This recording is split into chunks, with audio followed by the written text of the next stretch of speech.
गायत्री महामंत्र और गुरु मंत्र के लिए सभी से विनम्र प्रार्थना, शरीर को स्थिर कर लें, दोनों हाथ गोद में रखें। परमात्म चेतना का ध्यान हृदय स्थान पर करेंगे। आद्य शक्ति माँ गायत्री, सृष्टि का उद्गम, ये सब कैसे बना, कैसे इसका विस्तार हुआ, इसी विषय पर चर्चा गीता जी के 14वें अध्याय में चल रही है। उसी सृष्टि को जन्म देने वाली, प्रसव करने वाली शक्ति, प्रसविता, सविता शक्ति, गायत्री महामंत्र की शक्ति, सविता की शक्ति, प्रकाश की शक्ति। महामंत्र को सुनते हुए हृदय स्थान पर धारण कीजिए। ओम भूर्भुवः स्वः तत्सवितुर्वरेण्यं भर्गो देवस्य धीमहि धियो यो नः प्रचोदयात्। ओम गुरुर्ब्रह्मा गुरुर्विष्णु गुरुरेव महेश्वरः गुरु साक्षात् परब्रह्म तस्मै श्री गुरुवे नमः। अखण्डमण्डलाकारं व्याप्तं येन चराचरं तत्पदं दर्शितं येन तस्मै श्री गुरुवे नमः। मातृवत् लालयित्री च पितृवत् मार्गदर्शिका नमोऽस्तु गुरुसत्तायै श्रद्धा प्रज्ञायुता च या, श्रद्धा प्रज्ञायुता च या। दोनों हाथों को आपस में मलिए। प्राप्त दिव्यता को, मंत्र की शक्ति को मुखमंडल पर, अपने हृदय स्थान पर स्पर्श कराएं। बहुत बहुत प्रणाम सभी को, स्वागत, साधुवाद। कल जो बात हो रही थी उसी क्रम को आगे बढ़ाते हैं। भगवान श्री कृष्ण और अर्जुन का संवाद कुरुक्षेत्र की भूमि में इस स्थान पर पहुंच गया है जहां अर्जुन जिज्ञासु रूप में पूरी श्रद्धा के साथ भगवान से पूछ रहे हैं कि मुझे आपने अपना विश्व रूप दिखाया, अपनी विभूतियों के बारे में बताया, और आपने ये बताया कि मुझे सबसे अधिक प्रिय कौन है। 12वें अध्याय में भगवान ने बताया मेरे को प्रिय कौन है। हमने इस पर चर्चा करी भी थी जब 13th चैप्टर को पढ़ रहे थे, तो पीछे जाके 12th को स्पर्श किया था। फिर 13वें अध्याय और 14वें अध्याय में भगवान मिलाकर एक तरह से देखें तो परमात्मा शक्ति यानी उस ब्रह्म जो चैतन्य स्वरूप है और प्रकृति, इन दोनों के संबंध को, और साथ ही साथ जीव, तो एक इन तीनों का जो ट्रायंगल है इसको समझा रहे हैं ना, कि जीव कैसे भटकता है, प्रकृति के साथ संबंध बना लेता है, प्रकृति क्या है, ईश्वर क्या है, दोनों का समावेश कैसे हो रहा है, ये सब बातें इसमें आ रही है। तो भगवान ने कहा ये ज्ञान सबसे बड़ा ज्ञान है जो कभी नचिकेत को यम भगवान ने दिया था। मृत्यु और जन्म का, सृष्टि के उद्गम यानी सर्ग का, और विलय, प्रलय जब होगी तो विलय हो जाएगा। तो उत्सर्ग कैसे हुआ, उत्सर्जन कैसे हुआ इसका, ये आगे कैसे बढ़ रही है, विस्तार कैसे ले रही है, और फिर इसका विलय कैसे हो रहा है, ये सारी बात भगवान चर्चा में लेकर आ रहे हैं। पहले भी उन्होंने उस परमात्मा चेतना को सूर्य और आकाश इस तरह की संज्ञा देके 13वें अध्याय का जब समापन किया, और अब 14वें अध्याय के पहले 2 श्लोकों में भी उसी ज्ञान को फिर से पुनरावृत्ति कर रहा हूँ, फिर से समझा रहा हूँ, अच्छे से समझ, ये कहते हुए विशेष रूप से जोड़ डाला। ठीक, अब कल जो बात हो रही थी वहीं से बात को आगे बढ़ाते हैं। मूल में देखा जाए तो भगवान 14/3 और 14/4 में किस प्रकार ये सृष्टि जन्म लेती है इसको एक अलंकारिक तरीके से समझा रहे हैं कि प्रकृति को मैं गर्भ में जो है जीव छोड़ देता हूँ और फिर वो उसको पैदा करती है। एकदम एक लाइन में सरलता से बता दिया। लेकिन अभी ये जो अलंकारिक बात हुई कैसे हुई इसको थोड़ा सा समझते हैं। आप में से जिन लोगों ने विगत वर्ष में विचार चंद्रोदय नामक ग्रंथ का साथ साथ अध्ययन किया है वो थोड़ा सा इस शैली को समझ पाएंगे, ऐसी मेरी आशा है। बाकियों के लिए भी सरल करेंगे। तो ग्रंथकर्ता पंडित पीताम्बर शास्त्री जी जिन्होंने ग्रंथ लिखा विचार चंद्रोदय, उसकी दूसरी कला जो है उसमें कलाएं हैं, जैसे चंद्रमा की 16 कलाएं हैं, वैसे चैप्टर्स को वहाँ कला कहा गया। जैसे यहाँ अध्याय का है, वहाँ कला कहा गया। तो जो दूसरी कला है उसका नाम है द्वितीय, ये प्रपंच आरोपवाद। द्वितीय जो कला है प्रपंच आरोप अपवाद। ये प्रपंच क्या है जो 5 बना है, और इस पर आरोप कैसे हुआ। प्रकृति से ये सारा प्रपंच बना है, संसार जिसे हम प्रपंच कहते हैं ना, प्रपंच क्योंकि इसमें 5 महाभूत लगे, 5 अग्नि लगी, 5 तरह की वायु लगी, हर तत्व के 5-5 स्वरूप बने, तो वो उसे उसका वो कहते हैं कि ये पंजीकृत हो गए एक तरह से आपस में मिलके सारे जो तत्व हैं। तो इन तत्वों का आपस में सम्मिश्रण होना, और उससे 5-5 के 5 सेट बन गए, 25 बन गए एक तरह से, इसलिए प्रपंच शब्द आया, प्रपंच। और ये जो प्रपंच है, इस प्रपंच से वो ब्रह्म चैतन्य अलग है। वो जिसे ईश्वर कह रहे हैं, जिसे भगवान खुद को मैं कह रहे हैं ना, वो ब्रह्म चैतन्य की बात हो रही है। विचार चंद्रोदय ग्रंथ की भाषा बोल रहे हैं पर, तो वहां पर प्रपंच आरोप अपवाद, ये जो चैप्टर है, सेकंड चैप्टर, उसमें ये बात आई कि कैसे ये पूरा इक्वेशन बैठी, बुद्धि के स्तर पे समझने की कोशिश कर रहे हैं। तो वहाँ ये बात आती है कि जो प्रकृति है, प्रकृति ने 3 भेद किए अपने, प्रकृति ने 3 भेद किए। देखो प्रकृति में 3 गुण है ना, आगे इन गुणों की बात आएगी। एक है सतोगुण, एक है रजोगुण, और एक है तमोगुण, तमस।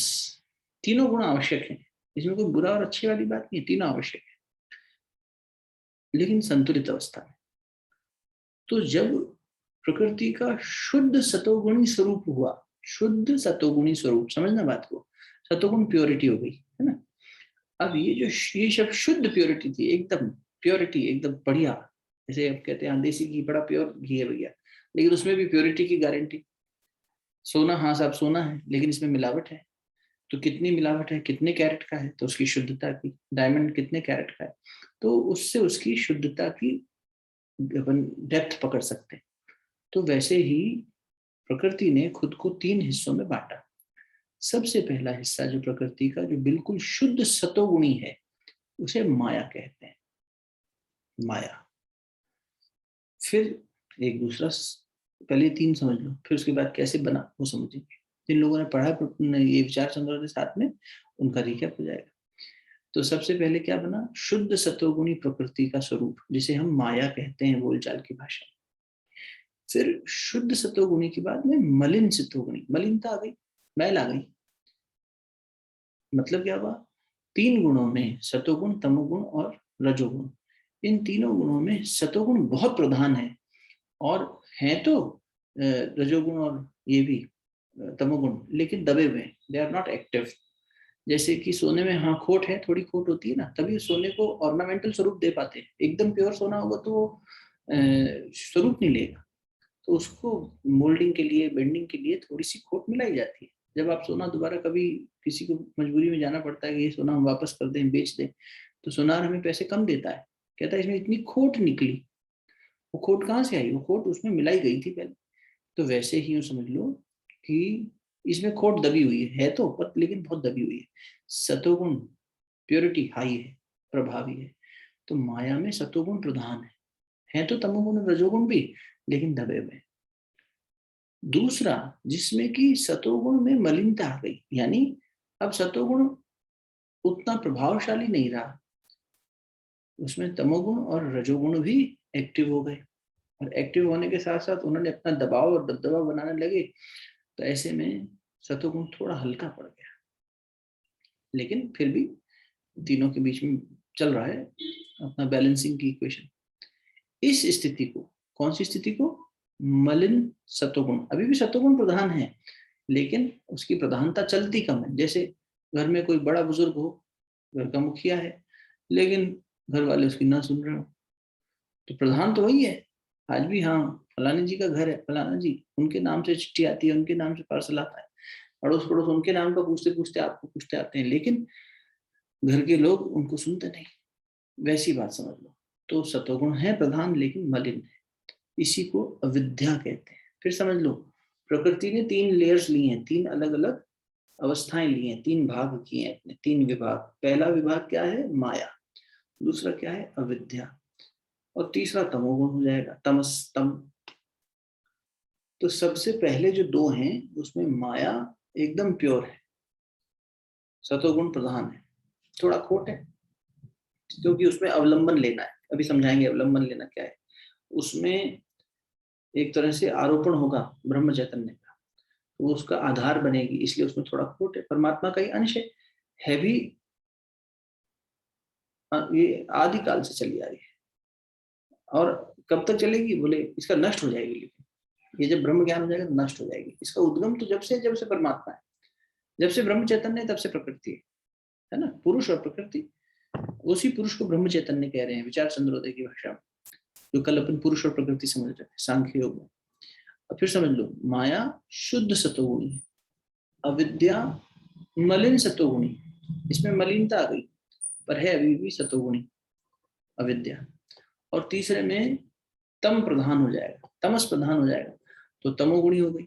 तो जिसमें तमोगुण की मुख्यता हो गई उसे तमः प्रधान प्रकृति कह देगी। तो तम प्रधान हो गई, इसमें तमोगुण हो गया। तमोगुण मतलब नेगेटिविटी हो गई, एक तरह से इनर्शिया आ गया, बहुत ज्यादा जटिलता आ गई। अब देखो, इस सृष्टि को बनाया जब उस निराकार स्वरूप से, निराकार से एक साकार में आना था। एक चीज जो नहीं दिखाई दे रही उसे स्थूल एक्सप्रेशन में आना है। जैसे आपका विचार दिखाई दे रहा है क्या? नहीं। आपके मन में चलने वाली भावना किसी को दिखाई दे रही है क्या? नहीं। लेकिन जब आप कुछ करते हैं तो देखने वाला कहता है आहा, कितनी इनके अंदर भक्ति है। अच्छा, कैसे पता लगा भैया? बोले जो कर रहे थे उनके पीछे का भाव इनके कर्म में दिखाई दे रहा था। यही तो हुआ, जो इंटेंजिबल था वो मैनिफेस्ट हो गया, प्राकट्य में आ गया ना, निराकार से साकार में आ गया। तो अब आपका विचार क्या चल रहा होगा, आपके मन में भावना क्या चल रही होगी, ये आपकी बॉडी लैंग्वेज बता देगी। कम्युनिकेशन के बेसिक्स में भी ये कहा जाता है कि भैया, कम्युनिकेशन बताया था कि body language itself speaks 55% 60% of the whole communication. शब्दों की और वोकेबुलरी की तो बहुत ही कम वो है, टोनैलिटी और बॉडी लैंग्वेज, इन दो में ही 80% से ज्यादा बातचीत हो जाती है। तो अब इसका मतलब ये निराकार से साकार जो हो रहा है, जो घटित हो रहा है, उसके पीछे उसका वो अनुमान लगाया जा सकता है। तो ब्रह्म चैतन्य यानी पुरुष को जब मैनिफेस्ट होना था तो उसी ने माया प्रकट करी। माया जब से परमात्मा है तब से माया है। कल पढ़ रहे थे अपन, हे अर्जुन ये माया मेरे अधीन है 9/10, मैं इसे जब संचालित करता हूँ, जब से मैं हूं तब से ये, ठीक है। जैसे कि जब से हम है तब से सांस चल रही है, प्राण शक्ति। तो जब से मैं हूं मतलब मैंने जन्म लिया, इस आत्मा ने इस देह के रूप में जन्म लिया, तो तब से ये चल ही रही है ना। लेकिन ये खत्म हो जाएगी प्राण शक्ति किस दिन, मृत्यु कहेंगे उसको कि देह खत्म हो गई, पर मैं खत्म नहीं होऊंगा। इसी प्रकार परमात्मा समाप्त नहीं होगा, प्रकृति समाप्त हो जाएगी, इसका विलय हो जाता है। फिर समझो, तो उस परमात्मा चेतना को, उस पुरुष को, उस ब्रह्म चैतन्य को, कोई भी शब्द समझ लो, जब एक्सप्रेस होना था उसने एक टूल का सहारा लिया जिसका नाम है माया, जो कि शुद्ध सतोगुणी। तो जब इक्वेशन क्या बनी, ब्रह्म चैतन्य प्लस माया इज इक्वल्स टू ईश्वर। ये सर्वव्यापी ईश्वर है, सर्वज्ञ ईश्वर, सब जगह प्राप्त जो उपस्थित है, ये वो ईश्वर है। अब ध्यान से समझना, जीव क्या है फिर, यानी कि जो अंश है, ईश्वर अंश जीव अविनाशी, जीव क्या है? यहाँ पर जीव शब्द आत्मा के लिए नहीं कहा जा रहा, जीवात्मा के लिए कहा जा रहा है। जीव जिसमें संस्कार लगे हुए हैं, जिसमें संस्कारों की मैल चढ़ी हुई है, उसे जीव कहते हैं। तो क्या इक्वेशन बनेगी कि वही परमात्मा चेतना जब मलिन सतोगुणी प्रकृति से मिली, जिसको अविद्या कहते हैं, तो जो आउटकम निकला ब्रह्म चैतन्य प्लस मलिन सतोगुणी, यानी ब्रैकेट में अविद्या लिखो, अविद्या इज इक्वल्स टू जीव। तो जीव और परमात्मा में अंतर क्या हुआ बताओ, इस इक्वेशन से जो डिस्कस कर रहे हैं। जीव और परमात्मा में क्या अंतर हुआ? माया और अविद्या का। हाँ, माया और अविद्या का तो हुआ, ये तो प्रकृति की दृष्टि से कह दिया। लेकिन अब मैं ही ईश्वर हूँ। हाँ, मैं ईश्वर तो हूँ, लेकिन फिर भी ईश्वर जितनी क्षमता मेरे में नहीं दिखाई दे रही। क्यों?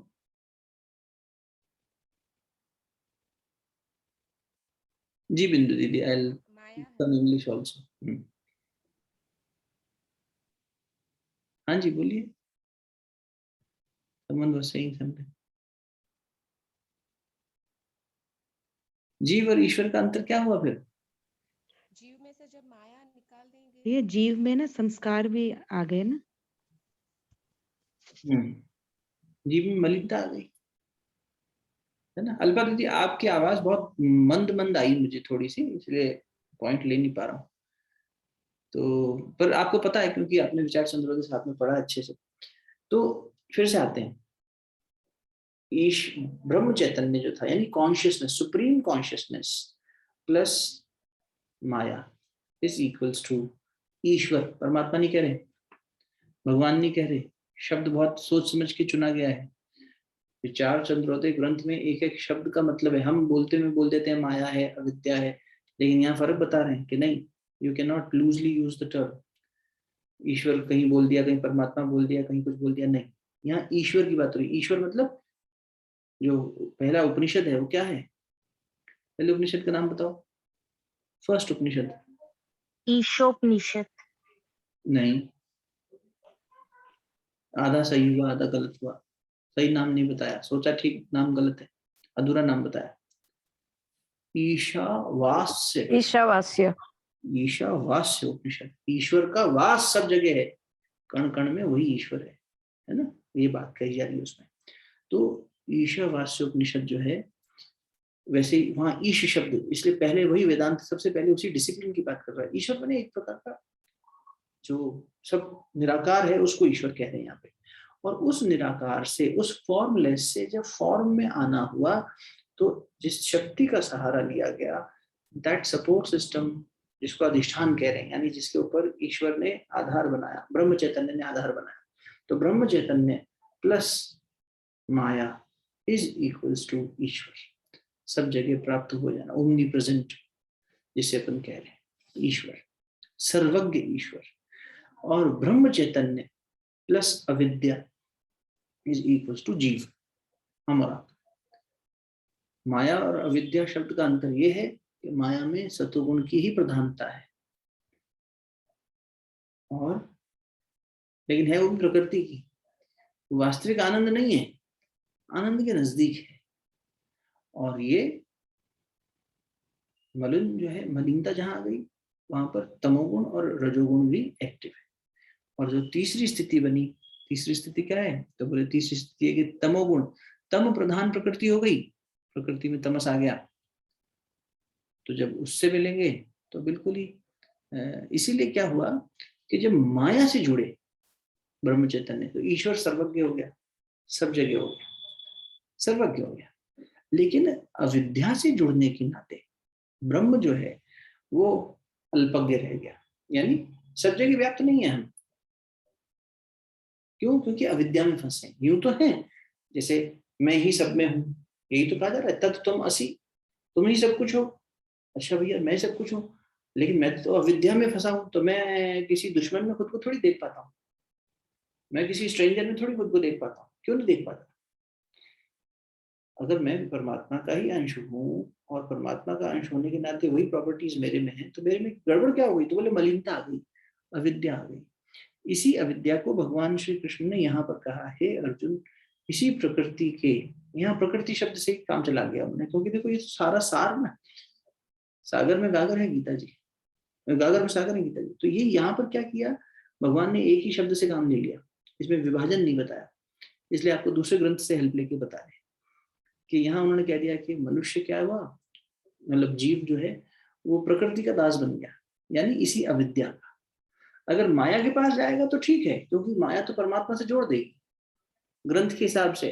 कंफ्यूज मत हो ना, अभी तक हम माया बहुत लूजली यूज कर लेते थे, इसलिए लगता है कि क्या बात कह रहे हैं, माया से तो परे जाना है।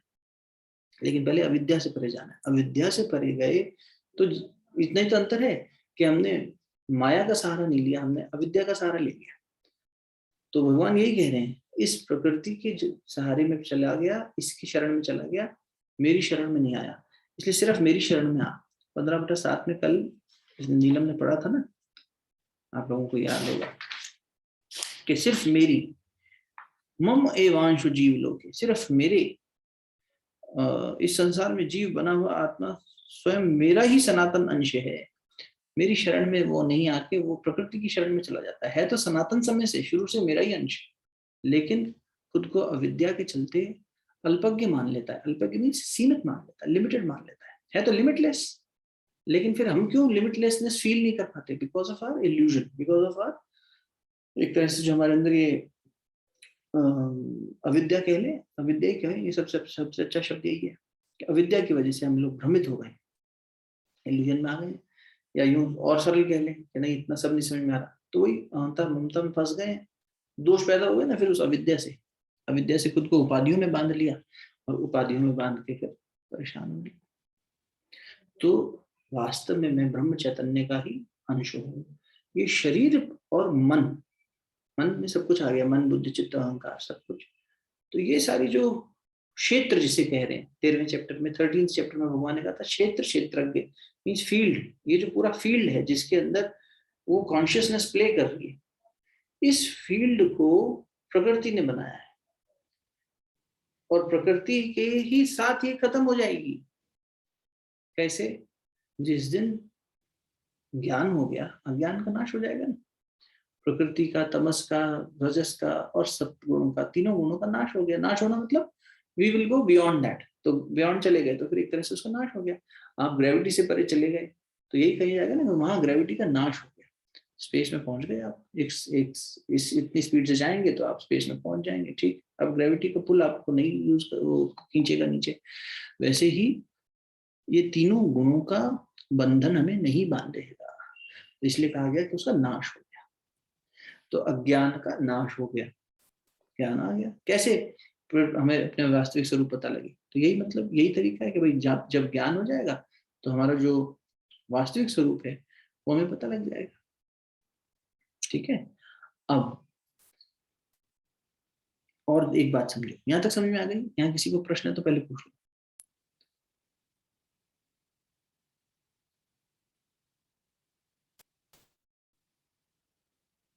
नहीं है? ठीक है, चले आगे। अब बात समझना अच्छे से। एक हुआ कॉन्शियसनेस का एलिमेंट जो हमारा शुद्ध स्वरूप, एक हुआ प्रकृति से बना हुआ ये फील्ड एंड क्षेत्र और क्षेत्रज्ञ, फील्ड एंड कॉन्शियसनेस। अब देखो, जीवन को जीना है, प्रैक्टिकल बात भी तो समझ में आई, चलो थियरी तो समझ में आ गई, इक्वेशन भी बैठा ली दिमाग में, लेकिन जीवन को जीना है तो फिर सूत्र भी तो मिले कहीं पे प्रैक्टिकल। तो महापुरुष लोग, बुद्ध पुरुष लोग दे गए, वो भी क्या कह रहे हैं कि भैया जो परमात्मा का है वो परमात्मा को दे दिया जाए और जो संसार का है वो संसार को दे दिया जाए। ये ईमानदारी हुई ना भाई, जिसने आपको जो दिया उसे आपको लौटा दें, इसी को ईमानदारी कहेंगे। नहीं, उनसे हम हड़प के रख लें तो गलत हो गया। तो संसार से यानी प्रकृति से हमें क्या मिला है? ये सब मिला है, सब कलेवर मिला है। माता पिता ने हमें जन्म दिया, संसार मिला है, शरीर माँ के गर्भ में बना, है ना। अब ये सब हमें संसार से मिला है, प्रकृति से मिला है, तो इसे संसार की ही सेवा में लगा दें। आशीष का प्रश्न न कल के कर्म क्यों करें, इसीलिए। और ये जो चैतन्य स्वरूप है ये परमात्मा का बच्चा है, उनका अंश है, इसे परमात्मा के काम में लगा दें, या यूं कहते हैं कि इसे परमात्मा के साथ लगा दें। ये परमात्मा के हवाले छोड़ दें और बाहर वाला शरीर जो है और सब कुछ इंद्रियां ये संसार के हवाले छोड़ दें। संसार के हवाले छोड़ने मतलब ये नहीं कि संसार जैसा नचाए वैसा नाचे, संसार की सेवा में लगा दें, उसे काम में लगा दें, संसार को अच्छा बनाने में। ये यहीं खत्म हो जाएगा। ठीक है भाई, आपका है, आपके हित में लगा देते हैं, आपका सामान है, ऐसा कुछ कर देते हैं कि जैसे आप लोग कभी किसी वेल्थ मैनेजमेंट वाले व्यक्ति से मिले या कहीं अपनी पूंजी का निवेश करते हैं, इन्वेस्टमेंट करते हैं, वो फाइनेंशियल प्लानर कहता है पैसा आपका है, हम यहाँ लगवाएंगे और इससे आपको इतने रिटर्न्स दिलवाएंगे, आपका है और बेहतर करके आपको लौटाएंगे, इतना प्रतिशत इंटरेस्ट के साथ वापस लौटाएंगे। ऐसा ऐसा हमारा ग्राफ है, एक्सपीरियंस है, so you can depend on us. ऐसे हमें जिससे मिला तो ये अच्छा सौदा यही होगा ना, हमसे कोई पैसा ले या कोई भी चीज ले और लेके रख ले और उसके बाद वापस कम करके दे या ना दे, तो ये तो गलत होगा। ऐसे ही हमें भी जो प्रकृति से मिला वो प्रकृति को ही कई गुना करके लौटा देना चाहिए। अब कई गुना करके लौटाना मतलब उसी के कार्य में लगा देना चाहिए। और जो परमात्मा से मिला उसे परमात्मा को ही समर्पित कर देना चाहिए। तो आदमी निश्चिंत हो जाएगा फिर कि भाई ये अब किस बात की चिंता, परमात्मा का जो अंश है वो परमात्मा का ही काम आ रहा है। और गहराई से समझो, एक स्टेप और समझो, फिर कोई प्रश्न हो तो पूछ लेना। जीव को 3 प्रकार की इच्छाएं होती है। एक इच्छा को हम कामना कहते हैं। एक प्रकार की इच्छा, कामना क्या है? इस देह से उत्पन्न होने वाली जो देह मतलब इंद्रियां आ गई ना, इसमें सेंसेस आ गए, सेंस ऑर्गन से बाहर की दुनिया को एक्सपीरियंस करना है। कोई सुंदर पुष्प देखना है, कोई भोग की वस्तु खानी है, कोई चीज खरीदनी है, कोई चीज पहननी है, कोई चीज का कैसे जिस भी रूप में कंजम्पशन करना है। तो पहली जो है वो तो क्या हुई? भोग करने की इच्छा। भोग करने की इच्छा को कामना कहते हैं। कामना, काम, काम शब्द इसी से बना है, काम। कामदेव को विशिवरात्रि पे अपन बात कर रहे थे, कामदेव को भगवान शिव ने भस्म कर दिया। आज्ञा चक्र जागृत होगा तो स्वादिष्टान चक्र शांत हो जाए, ये कहानी है। अब ये तो हुई शरीरगत इच्छा, कामना जिसे कहा, ये शरीर से उत्पन्न हो रही है और शरीर के माध्यम से ही उस विषय का भोग करते हैं जब, तभी इसको शांति भी मिलती है। थोड़ी देर के लिए मिलती है, फिर वापस जागृत हो जाती है, फिर उसका भोग करने लग जाती है। तो इसलिए एंडलेस चलता रहता है। 2 और प्रकार की इच्छाएं होती है। ये जो कामना हुई, कामना वासना है ना, सभी सब, ये इसके अतिरिक्त 2 प्रकार की इच्छाएं होती है। एक इच्छा होती है कि उस तत्व को मैं जानूं, या इस तत्व को मैं जानूं, कैसे भी समझ लो, ये भीतर का तत्व क्या है इसको मैं जानूं समझूं। तो ये तत्व को जानने की इच्छा को ही हम जिज्ञासा कहते हैं। ये जिज्ञासा हो गई, वो कामना थी, ये जिज्ञासा हो गई। शब्द बड़े स्पष्ट और वो है स्पेसिफिक। और तीसरी जो डिजायर है, पहली डिजायर को कामना कहा। अब इसका इंग्लिश शब्द क्या है कि इंग्लिश में इतने सारे इक्विवेलेंट वो नहीं मिलेंगे, सिनोनिम, तो इसीलिए वहां तो डिजायर शब्द से ही काम चल जाएगा। लेकिन यहाँ हिंदी में ही काम लेना पड़ेगा बिंदु जी, तो इसलिए allow me to use more Hindi here. कि कामना जो शरीर मतलब सिर्फ फिजिकल बॉडी नहीं, again do not limit yourself to senses. मन का भोग, मन फिर बाहर की इंद्रियों से जो भोग करवाएगा वो सब। तो ये मन को तृप्ति मिली, हाँ अरे भाई उनसे मिले, बड़ा अच्छा लगा, उन्होंने हमारा बड़ा सम्मान किया, अपनापन दिया, ये मन की कामनाएं हैं। लोग हमें पूछें, हमारे हालचाल लें, हमसे व्हाट ये करें, हाउ आर यू, ऐसा वैसा, ये सब मन की इच्छाएं हैं। और चाहे जीवा का भोग हो, चाहे आंखों का हो, चाहे कान का हो, जैसा भी हो, वो इंद्रियों के भोग हो गए। तो ये सभी कामना कहलाएंगे। जो दूसरे लेवल की इच्छा है वो है तत्व को जानना, इसे जिज्ञासा कहते हैं। और तीसरे लेवल की जो इच्छा है, एक और कैटेगरी है, वो प्रेम की इच्छा है। सच्चा प्रेम जिसे कहते हैं, अनकंडीशनल, सच्चा प्यार। इसके लिए शब्द आया अभिलाषा हिंदी में। तो अभिलाषा, जिज्ञासा और कामना। अब सोच कर देखो, मोटी बुद्धि लगाओगे तो भी समझ में आ जाएगा। जो शरीर और इंद्रियों से और मन से पैदा हो रहा है और बाहर के संसार की भोग से पूरा हो रहा है, ये तो शरीर से जुड़ा हुआ ज्ञान, ये प्रकृति का अंश हुआ या पुरुष का? दोनों में से किसका अंश हुआ? ये प्रकृति का भैया। प्रकृति का, बिल्कुल ठीक। और जो बाकी 2 हैं कि तत्व को जानना है, मेरा जन्म क्यों हुआ, मेरा सोल पर्पस क्या है, मैं जीवन में क्या करने आया हूँ, इस प्रकार की जिज्ञासा, या ये संसार कैसे चल रहा है, ये सब कैसे काम करता है, इसके पीछे शक्ति क्या है, या ये मेरा तंत्र कैसे काम कर रहा है खुद का, क्योंकि यहाँ भी प्रकृति और पुरुष दोनों हैं। तो जब हम पुरुष से जुड़कर, यानी उस कॉन्शियसनेस से जुड़कर जो जिज्ञासा कर रहे हैं, या कॉन्शियसनेस से जुड़कर जो अभिलाषा कर रहे हैं, अभिलाषा भी प्रेम की है, प्रेम की अभिलाषा भी चैतन्य स्वरूप है, और तत्व को जानने की जिज्ञासा भी चैतन्य स्वरूप है। इसका मतलब मेरे एग्जिस्टेंस में 3 प्रकार की इच्छाएं हो रही हैं। एक प्रकृति जनित हो रही है, प्रकृति में है, प्रकृति के साथ जुड़ रहे हैं तो प्रकृति पैदा कर रही है। जिसकी जैसी प्रकृति है वो वैसी ही इच्छाएं कर रहा है। जैसे मान लो किसी की प्रकृति है, एक भीतरी प्रकृति भी होती है ना, इनर नेचर, और एक बाहर का नेचर। और जिसका जैसा नेचर होता है वो बाहर की प्रकृति से वैसा ही तालमेल बिठा लेता है। दोनों आपस में जुड़े हुए हैं, बाह्य प्रकृति, अंतः प्रकृति, अंतः प्रकृति को, और उसी से पैदा हुई प्रवृत्ति। प्रवृत्ति में टेंडेंसीज, किस तरह की इंपल्सेस उठेंगी, किस तरह की टेंडेंसीज उठेंगी, ये भीतर की प्रकृति बता देगी, और वैसा ही बाहर की प्रकृति, यानी जिसका जैसा मन होगा वो वैसे ही लोग चुनेगा, वैसे ही कलर्स पहनेगा, वैसे ही अपना घर सजाएगा, वैसा ही अपने आप को सजाएगा। ये सब क्या कर रहा है वो, वैसी नौकरी ढूंढेगा, वैसे ही यार दोस्त बनाएगा, वैसी संगत करेगा। ये भीतर की प्रकृति, बाहर की प्रकृति दोनों एक दूसरे को कॉम्प्लीमेंट करती है। पर ये कामनाएं, भोग इच्छाएं जो हमारे अंदर उत्पन्न हो रही है, चाहे किसी भी तरह की हो, जिस भी प्रकार की, किसी को होगा कि मैं झोंपड़े में रहूं बिल्कुल सादगी वाला, अच्छा भैया, तो ये भी इच्छा ही है, कामना है। किसी को होगा कि नहीं मैं बिल्कुल पॉश एकदम आलीशान तरीके से रहूं, किसी को रहेगा कि मतलब जिस भी तरह का हमारा भोग करने की इच्छा, चाहे वो रूखा सूखा खाए, चाहे कैसा भी खाए, लेकिन वो प्रकृति से जो भोग कर रहा है और प्रकृति से पूरा कर रहा है, उसे कामना कहेंगे। ये कामना शून्य जो होना जब कहा जाता है, उसका मतलब यही है कि कामना इतनी कम हो गई, इतनी सीमित हो गई कि प्रकृति से हमारा लेन देन बिल्कुल इतना हो गया जितना निर्वाहन के लिए आवश्यक है, जितना निर्वाहन के लिए आवश्यक है। इसलिए जैसे अपने जैन मुनि होते हैं तो उनमें दिगंबर तो शरीर को ही कपड़ा मान लेते हैं, लेकिन उसके अतिरिक्त जो हैं वहाँ श्वेतांबर हैं, पीतांबर हैं, इस तरह की अलग अलग श्रेणियां हैं ना, मतलब इतना ही। लेकिन या किसी सन्यासी को देख लो तो उतना ही पहनेगा कि भाई जिससे उसका तन की इतनी रक्षा हो जाए कि हाँ भाई धूप, बारिश, ये सब छांव वगैरह, इस सब से जो भी रक्षा चाहिए थोड़ी बहुत रक्षा हो जाए। तो लेकिन वो रंग बिरंगे कपड़े नहीं पहनेगा, एक ही तरह के कपड़े पहनेगा, दो ही जोड़ी पहनेगा, अनेक नहीं रखेगा अपने पास, सीमित रखेगा, समझ रहे हो? तो उसने अपनी संसार से जो निर्वाहन है, जो उसका लेन देन है, वो सीमित कर दिया। यानी कि फिर से चलो उसी वोकैबुलरी में, शुद्ध सतोगुणी जिसे हम माया कह रहे हैं, उसमें क्या था, सतोगुण प्रधान है, तमोगुण और रजोगुण इनर्ट स्टेट में है, दबे हुए हैं, लेकिन उनकी चलती नहीं कुछ।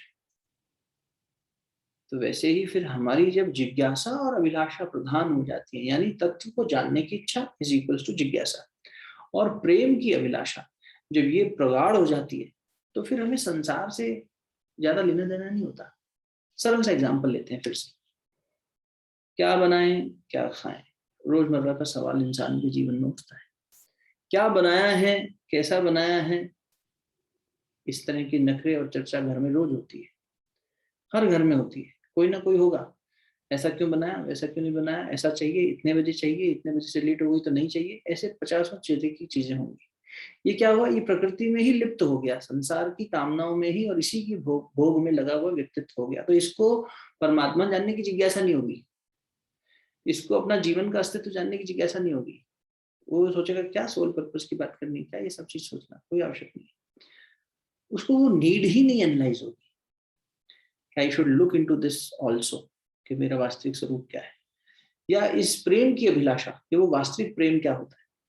वो झूठे मूठे तारीफ का प्रेम मांग लेगा, 4 लोगों ने प्रशंसा कर दी, अरे बहुत अच्छे लग रहे, तो मानेगा ये मेरे हितैषी। चापलूसों को भी वो सच्चा मान लेगा, कान का कच्चा होगा, पर्सनैलिटी ऐसी होगी उसकी, और वो इम्पल्सिव होगा। निश्चित रूप से उसके हिसाब से संसार नहीं चलेगा, तो वो प्रकृति के अंदर अपनी कामनाएं देखेगा, कामनाएं पूरी नहीं हुई तो हर्ट होगा। कल जो प्रश्न आया था प्रियंका का, यही था ना कि कामनाएं जो है वो फिर किसकी प्रकृति में बाधा है, आत्मा की प्रकृति में बाधा है। जीव नहीं आगे बढ़ पा रहा, फंस गया उनमें, प्रकृति में ही फंस गया। जो भगवान कह रहे हैं ना, प्रकृति का अधीन हो गया अविद्या के नाते, खुद को सीमित मान लिया, अल्पज्ञ मान लिया, लिमिटेड मान लिया, जबकि है तो लिमिटलेस। जब से मैं हूं सनातन, 15/7, मम एवांशो जीव लोके जीव भूतः सनातन, सनातन संबंध है इसका और मेरा। जब से मैं हूं अर्जुन, तब से तू है, सब कुछ है तब से। समस्त जीव, मनुष्य ही नहीं, केवल मनुष्य ही नहीं, सभी प्रकार के जीवों की बात हो रही है, ध्यान रखना। सभी प्रकार के जीव, कौन कौन से जीव भाई, चाहे वो माँ के गर्भ से जन्म लिए हों, जरायुज कहते हैं सब, पिंडज, पिंडज कैटेगरी, मतलब अपने हिंदी में जब कैटेगराइजेशन किया हमारे ऋषियों ने, 84 लाख योनियां जो है ना, उसको 4 ब्रॉड कैटेगरीज में बांटा। कि जो धरती से बाहर निकले, पेड़ पौधे ये सब, जो माँ के गर्भ से जुड़े हुए थे, जो अंडे में से पैदा हुए अंडज, जो पिंड से पैदा हुए पिंडज, इसी को जरायुज भी कहते थे। इस प्रकार से 4 कैटेगरीज बनाई। तो ये इसी में फंसा रह गया, खुद को इसी में सीमित मान लिया इसने। तो समस्त जीवों की बात कह रहे हैं भगवान, हर एक में मैं हूं, सिर्फ मनुष्य की बात नहीं कर रहे, कण कण में मैं हूं। कैसे? एक एग्जाम्पल जो बुद्धि को संतुष्ट करने के लिए हो सकता है, वैसे सही उदाहरण नहीं है, लेकिन फिर भी क्या दृष्टांत से समझ में आता है, एक मेटाफोरिकल वे में मन थोड़ा समझ पाता है। तो बुद्धि को समझाने के लिए ये समझो कि आप कपड़े की प्रधानता में कौन सा तत्व प्रधान है? 5 तत्वों में ये कपड़ा जो है, उसमें कौन सा तत्व प्रधान है? रजस। रजस गुण होता है बेटा, तत्व पूछ रहा हूँ। पृथ्वी तत्व। ठीक सोचा, पृथ्वी तत्व। धरती से पैदा हुआ ना कपास, उससे बना ये कपड़ा। इस कपड़े को जब आप जल तत्व में भिगोते हो, एक बकेट में आपने पानी लिया, उसमें इसको भिगो दिया, तो ये धीरे धीरे उसके अंदर डूब जाता है। क्यों? इसके अंदर जो ताना बाना बुना गया, कपड़ा जब बुनते हैं हम लोग, जब शांति कुंज में थे वहां ताना बाना हाथ से बुना जाता है, बड़ी मेहनत लगती है साहब।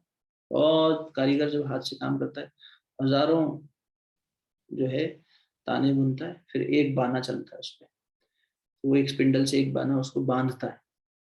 तो जो कपड़े की भी बुनाई देखिए आप, मोटे धागे के कपड़े की अगर, तो और स्पष्ट दिखेगा कि हर ताने बाने के बीच में एक छोटा छोटा छोटा छोटा गैप बनता चला जा रहा है। जब कपड़े को पानी में भिगोया तो पानी उनके पोर्स में, इस कपड़े में बहुत सारे पोर्स हैं अनंत, उसके अंदर भर गया, इसलिए कपड़ा डूब गया पानी उसके अंदर। जब तक उसमें पानी नहीं भरा तब तक तो ऊपर तैरता रहेगा, फिर धीरे धीरे डूब जाएगा।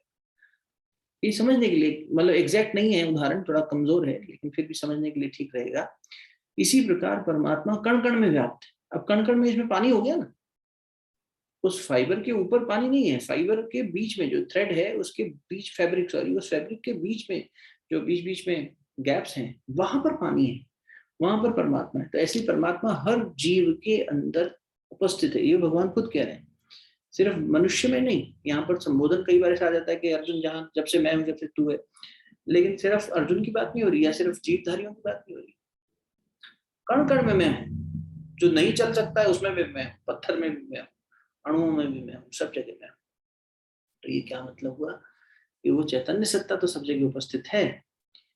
अब हम उसको जानने की जब तक जिज्ञासा, या उसके प्रेम में, प्रेम क्या हुआ? एक तरह का devotion, I want to understand something and I devotionally invest my self in to it.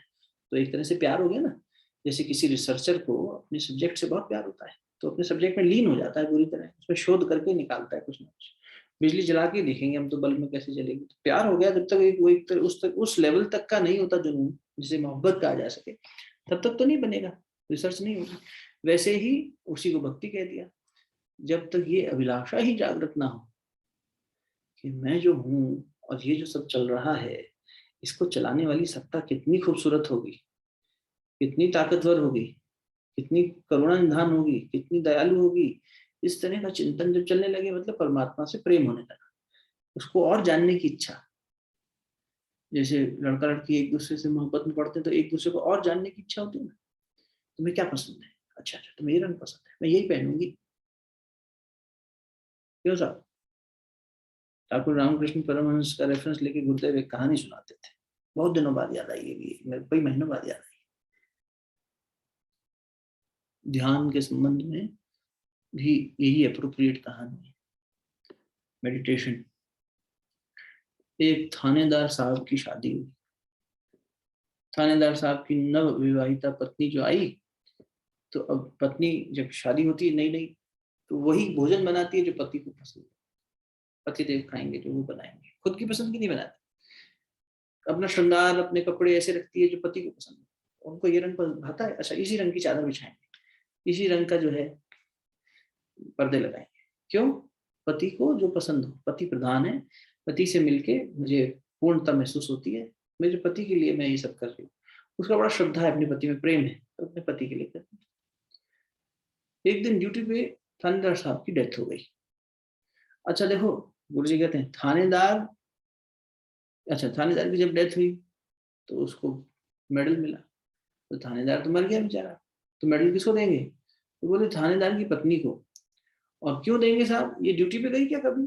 नहीं, इसने तो कोई ड्यूटी नहीं करी, इसको क्यों दिया? यहाँ तक कि उसको एक उपाधि भी मिल जाती है, थानेदार की पत्नी, तो सब थानेदारनी कह के बुलाते हैं, और थानेदारनी जी कैसे हो, सम्मान मिलता है थानेदार की पत्नी होने का, उसको उपाधि मिल गई, सम्मान मिल रहा है, प्रेम मिल रहा है, थानेदार साहब की पेंशन मिल रही है, जबकि इसने कभी एक दिन भी ड्यूटी नहीं करी हवालात में जाके। फिर इसको क्यों मिल रहा है? क्योंकि ये थानेदार का ध्यान रखती थी। गुरु जी कह रहे थे बेटा ये थानेदार का ध्यान रखती थी। थानेदार को क्या पसंद है, थानेदार का फिटनेस किस में रहेगी, ये खाने से ये फिट रहेंगे, थानेदार को इतने बजे थाने पहुंचना है तो इतने बजे इनकी वर्दी प्रेस हो जाए, इतने बजे इनका जूता पॉलिश हो जाए, इतने बजे खाना बन जाए, इतने बजे सब सूटकेस रेडी हो जाए, सब चले जाएं। ये इसकी वजह से होता था। थानेदार अपनी ड्यूटी ठीक से कर पाता था क्योंकि घर आराम से संभालती थी, पीछे सुनिश्चित वो तसल्ली से अपना काम करता था। तो ज्यादा श्रेय किसका हुआ, इसका हुआ ना। तो गुरु जी ध्यान के बारे में समझाते हुए कहते थे बेटा भक्त को, शिष्य को ऐसा ही ध्यान करना चाहिए। जब तुम किसी का ध्यान करते, अभिलाषा, प्रेम की बात हो रही है, जब प्रेम पाने की इच्छा यानी परमात्मा से प्रेम करने की इच्छा पैदा हुई, उसको अभिलाषा कहा। ऐसी अभिलाषा जाग गई तो देखो उपाधि मिल जाएगी ना। भक्त क्या है, एक उपाधि है, शिष्य क्या है, एक उपाधि है, डेजिग्नेशन, तो उसके फायदे मिलेंगे ना जिससे जुड़े हो। भाई अच्छा ये उन गुरु जी का शिष्य, ओह ठीक ठीक, भले कितने नालायक हो लेकिन लोग अरे ये अच्छा यहाँ से जुड़े हुए, नहीं अरे इनके गुरु जी ने बहुत बढ़िया काम किया, अच्छा अच्छा बहुत बढ़िया। तो ये क्या मतलब हुआ, ये ध्यान का फल हुआ, है ना। जिसका ध्यान करते हैं वैसे गुण हमें आने लग जाते हैं, इसी को उपासना कहते हैं। जिसका ध्यान करेंगे उसके गुण आएंगे। ध्यान प्रकृति से जनित इच्छाओं का करेंगे तो प्रकृति के गुण आएंगे। ध्यान परमात्मा चेतना से जुड़ी हुई इच्छा का करेंगे यानी अभिलाषा, और दूसरा क्या है, जिज्ञासा, यानी कुछ तत्व को जानने की इच्छा, चाहे बुद्धि से हुई हो चाहे मन की भावना से हुई। लेकिन जब परमात्मा यानी कॉन्शियसनेस को जानने की दिशा में चलेंगे, कॉन्शियसनेस के प्यार में पड़ेंगे, तो फिर वैसी व्यवस्था बंदी चली जाएगी, वैसी अवस्था बनती चली जाएगी। भाई व्यवस्था तो हम बनाएंगे ना, हमने व्यवस्था बनाई, हम प्रकृति के साथ जुड़ना चाहते हैं। रोज हमारे साथ सुबह से शाम तक यही नहीं खत्म हो रहा कि आज हम ये बना लें, आज हम ये खा लें, आज हम ये पहन लें, आज हम ऐसे सो लें, हमारा तकिया सॉफ्ट नहीं है, हमारा चादर ऐसी है। आदमी इसी में मरे जा रहा है। अरे भैया बड़े भाग मानुष तन पावो, मानस जी में कह गए तुलसीदास जी, सभी महापुरुष कह गए, इतने भाग्य से ये मनुष्य तन मिला। प्रज्ञा गीत है, एक शांति कुंज में गाते थे सब लोग, बड़े भाग्य से ये मनुष्य तन मिला था, खाते कमाते उम्र पार कर दी। यही कर रहे हैं, खा रहे हैं, कमा रहे हैं, गवा रहे हैं, बस इसी में चले गए। अब एक दूसरा गीत है जो इसी को पूरक करता है, जीवन बड़ा महान साथियों जीवन बड़ा महान, इस काया में ही जन्मे हैं रामकृष्ण भगवान। अरे भाई इसी शरीर को पंच इंद्रियों वाले, पंच कर्मेंद्रियों वाले, पंच ज्ञानेंद्रियों वाले, पंच महाभूतों वाले, पंच वायु वाले, इसी प्रपंच को भगवान ने भी धारण किया। इतना महान है ये अवसर, उसे भी, देवताओं को भी अपने कार्य को पूर्ण करने के लिए यही शरीर लेके आना पड़ा, और हमें ये मिला हुआ है। तो अब इस शरीर के पीछे कार्यरत जो इसका मैकेनिज्म है, उससे जुड़ना समझदारी है, या ये जो बिल्कुल सीमित जिसकी आवश्यकता है, अरे सीमित है, क्या फर्क पड़ गया थोड़ा नमक कम खा लिया तो, क्या फर्क पड़ गया थोड़ा सा जो है कपड़े कम महंगे पहन लिए तो, क्या दिक्कत है? सोच के देखिए जरा, कहाँ बांधे जा रहे हैं हम खुद को। क्या फर्क पड़ गया किसी ने हमें नमस्कार ठीक से नहीं किया, नहीं हमारे को फर्क पड़ गया, हमारी गाड़ी को कोई ओवरटेक करके बताए जरा, आदमी उसी में फैल जाता है सड़क पे, हम अब दिखाते हैं इसको हमारे से किसने ओवरटेक कैसे किया। लो,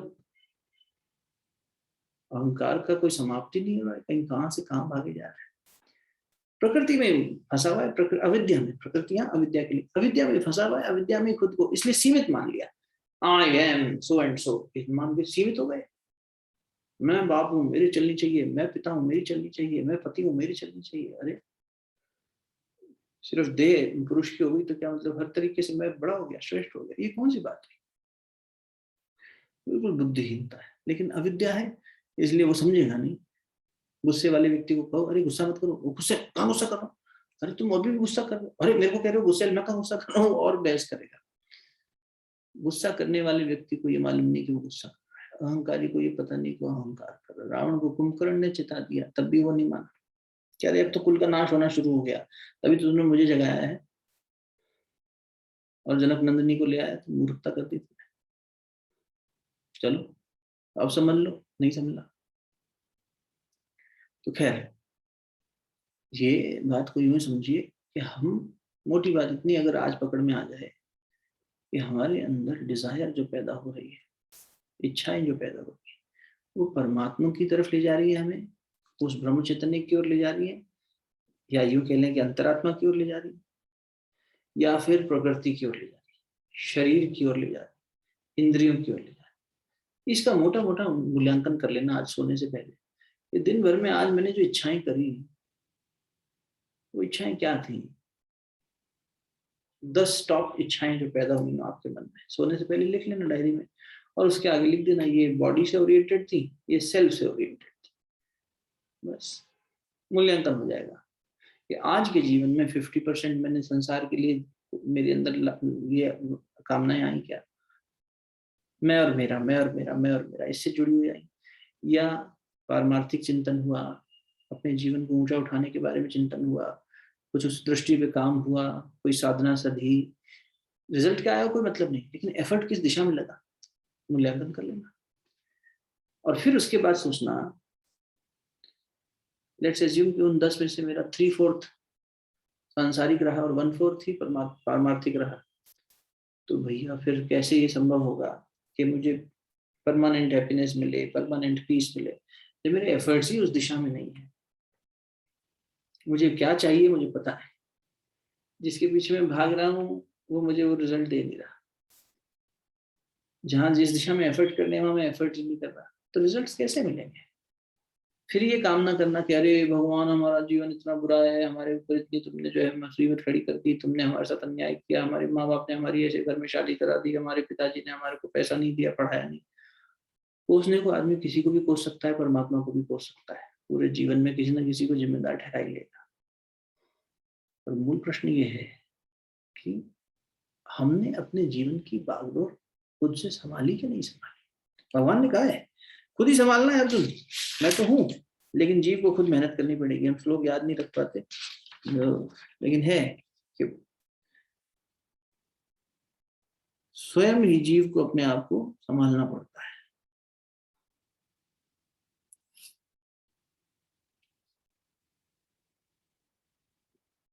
और वो मेरी शरण में आके संभालता है तो मैं देख लेता हूँ।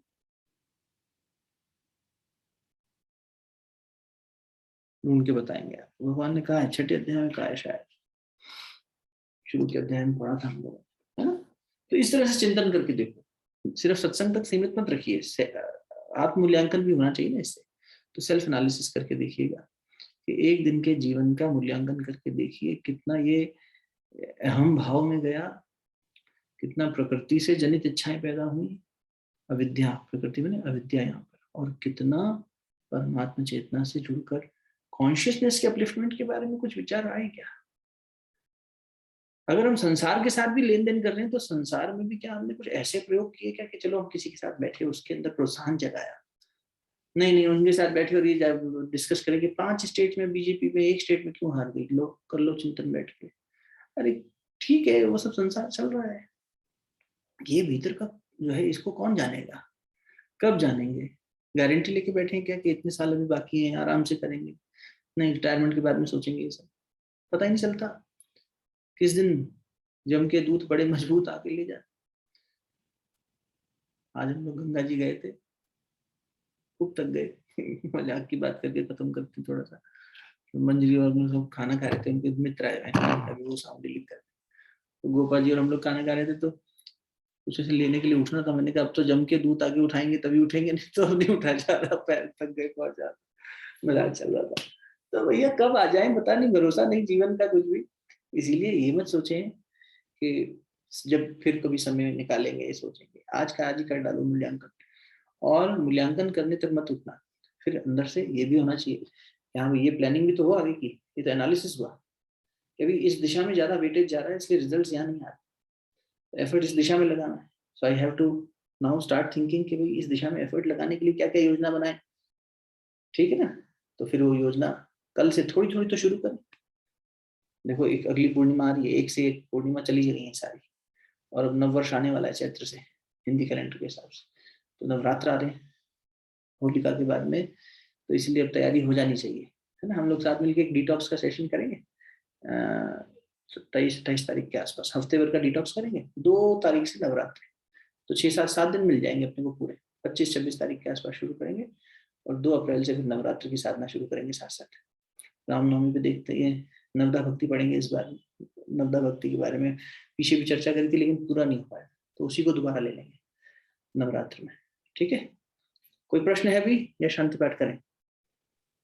भैया मुझे एक प्रश्न है। जी जैसा अभी आपने बताया कि ये अभिलाषा भी होनी चाहिए और ये मूल्यांकन भी होना चाहिए, और मतलब हम अगर किसी से चर्चा करते हैं तो हम परमार्थ पे या जो भी हमें ज्ञान मिल रहा है उसके ऊपर चर्चा कर सकते हैं। पर जब भी मैंने ये प्रयास किया है तो मुझे कभी भी रिस्पॉन्स जो है ना बहुत नेगेटिव मिला है। Like people don't want to discuss all those things, like they even say in front of you कि this is not your age to go मत करो, in depth of those अरे things. मत करो, उनसे कोई दिक्कत नहीं है, खुद से कर लो ना। जरूरी थोड़ी है उनके साथ बैठकर चिंतन चिंतन करना। दीवार पे गेंद मारोगी ना तो तुम्हारे ऊपर ही आएगी वापस तेज, वापस जितने फोर्स से फेंकोगी उतने फोर्स से वापस आएगी। तो उनके ईगो पे जितनी तेज टकराएगी वो बात उतनी तेज वापस तुम्हारे पास आएगी। कोई बात नहीं, उनके लिए प्रार्थना करो। चिंतन करने का मतलब ये थोड़ी है कि हमें जरूरी किसी से साथ बैठ के ही बात करनी है। खुद के साथ बैठो, एकांत, अकेले में मत रहो, लेकिन एकांत में जरूर रहो। एकांत में और अकेलेपन में अंतर है ना। एकांत सॉलिट्यूड, आप अपने साथ रहिए ना, वो स्पेस आपकी है, उसमें आप अपने ही 2 रूप बना लो, चर्चा करो, खुद ही का गुरु बना लो, खुद ही को चेला बना लो। एक डाल 2 पंछी बैठे, एक गुरु एक चेला, बैठो अपने साथ, अंतरात्मा के साथ बैठ जाओ। मैं जीव हूँ, मेरे अंदर मलिनता है, अविद्या में फंसा हुआ हूँ, मैं उस शुद्ध बुद्ध माया के साथ जुड़े हुए ईश्वर स्वरूप आत्म चेतना के साथ बैठ गया। अब मुझे क्या जरूरत है किसी से बात करने की? खुद ही से प्रश्न हो रहा है, खुद ही से उत्तर आ रहा है, खुद ही से संवाद चल रहा है। तो ये कैसे कर ले महाराज? सोचो बैठ के, अंदर से उत्तर मिलेगा। और फिर पर्याप्त लोग हैं, तुम जिन लोगों से जुड़ी हुई हो, ऐसे जिनके साथ बैठकर तुम रोज 15 मिनट निकाल के चर्चा करना चाहो तो कर सकते हो। जरूरी थोड़ी है उन्हीं लोगों के साथ। हमारा क्या होता है, अच्छा इनको पहले बदल दें, ये बदल जाएंगे ना इमीडिएट अड़ोस पड़ोस वाले, तो हम बहुत सुखी हो जाएंगे और हमें सुख मिलेगा इनको अच्छा बता के। लेकिन अभी वो नहीं है तैयार, तो फिर जबरदस्ती खिलाओगे। कोई गुरुजी की बात बार बार आपसे कहता हूँ कि बेटा मेरा घी भी खराब हो जाएगा, तेरा कुर्ता भी खराब हो जाएगा, तुम उन्हें घी खिला दोगे, उनको अपच हो जाएगा, क्या फायदा? अभी पचाने की स्थिति में नहीं है। छोटे बच्चे को नहीं कोई चीज हजम हो रही, डाइजेस्ट हो रही, छोटा बालक है अभी, उसकी इंटेस्टाइन इतनी डेवलप नहीं हुई। तुम थोड़ी है जबरदस्ती अच्छा है पौष्टिक है खा, रबड़ी खा बेटा। अरे 6 महीने का बच्चा क्या रबड़ी खाएगा? तो हम ये नहीं कह रहे कि सामने वाले को ये अहंकार ले लेना कि ये सब तो छोटे छोटे बच्चे हैं, उम्र में बड़े हैं, मैं बहुत आध्यात्मिक हूँ, मैं सोचती हूँ, मैं देखो मैं तो गीता भी सब पढ़ रही हूँ। ऐसा भी नहीं सोचना, लेकिन समझने की दृष्टि से कि अभी आप उन्हें मत नहीं डाइजेस्ट होगा उनको। आराम से उनके लिए प्रार्थना करो कि भगवान सबको ये कल्याण है ना, इसलिए सर्वे भवन्तु सुखिनः प्रार्थना करके छोड़ दो। हर जीव का परमात्मा देख रेख कर रहा है, हम और आप नहीं कर सकते। हम तो अपनी नहीं कर पा रहे, दूसरी क्या करेंगे? ठीक है ना। जो बात समझ सके उनके साथ करिए, अगर आपको आवश्यकता लगती है उनके साथ करिए, बिल्कुल करिए। और फिर देखो यहाँ सारा खेल ना एक जगह आके रुक जाता है। अब ये थोड़ी कड़वी बात आ जाएगी। यहाँ सारा खेल वहां पहुंच के खड़ा होता है जहाँ आचरण सिखाता है। जब आपके अंदर का तप इतना महान बन जाता है कि आपकी अंतर चेतना रिफ्लेक्ट होने लगती है आपके कर्मों से, आपके अस्तित्व की गहराई से। अरे ये श्वेता को नहीं स्पर्श कर सकते, इसने कह दिया तो करना पड़ेगा, या चुप हो जाओ, मान ये कह रही तो मान लो, नहीं भी मानना तो बहस मत करो। क्यों? क्योंकि इसके पास तपोबल है। डर के नहीं, वो आपके व्यक्तित्व में उतनी प्रखरता, उतनी निखार आ जाता है आचरण का कि फिर आपको कहना ही नहीं पड़ता।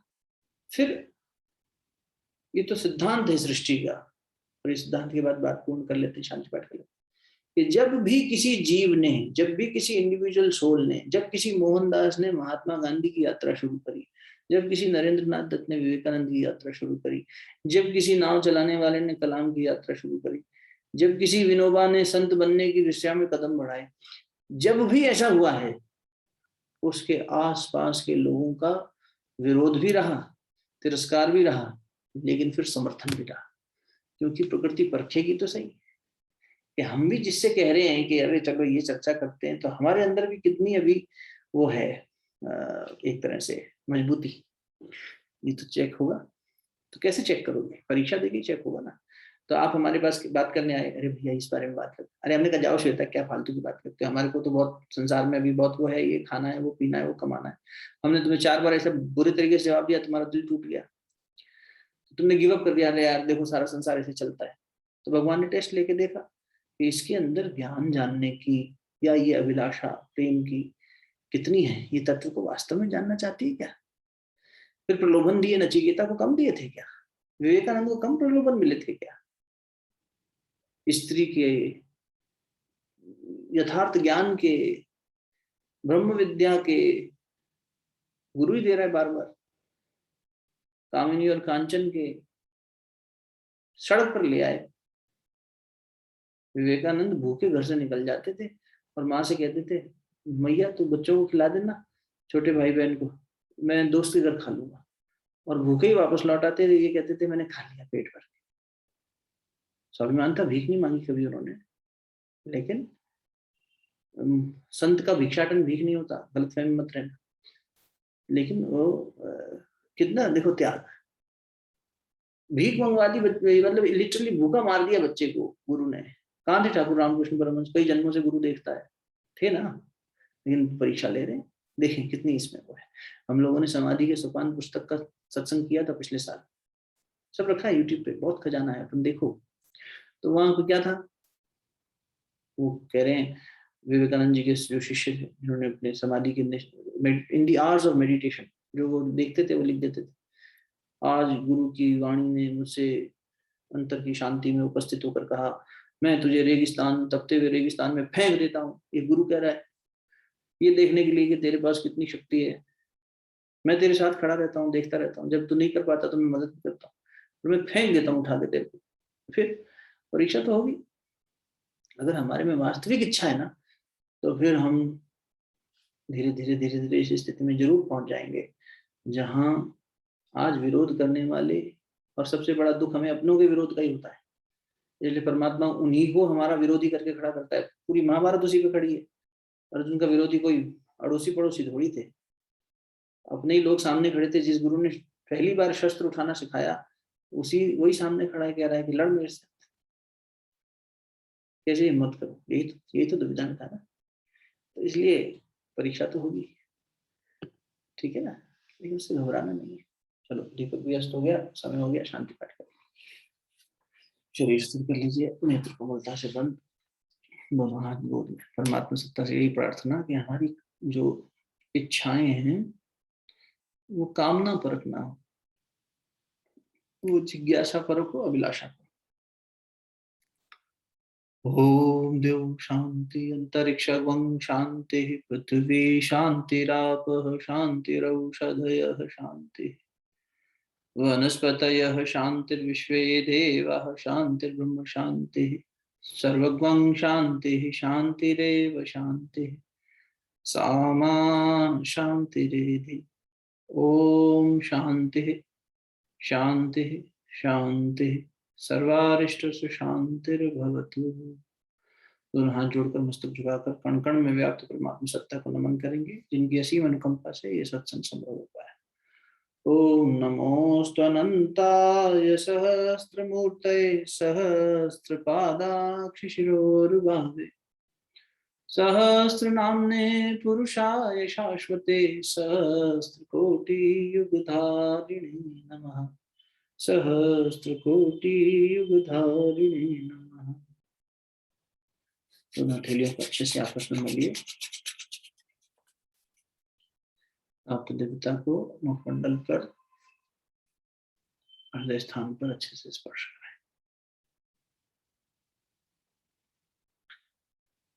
कल रहेगा सत्संग, है ना? कल बैठेंगे शनिवार को।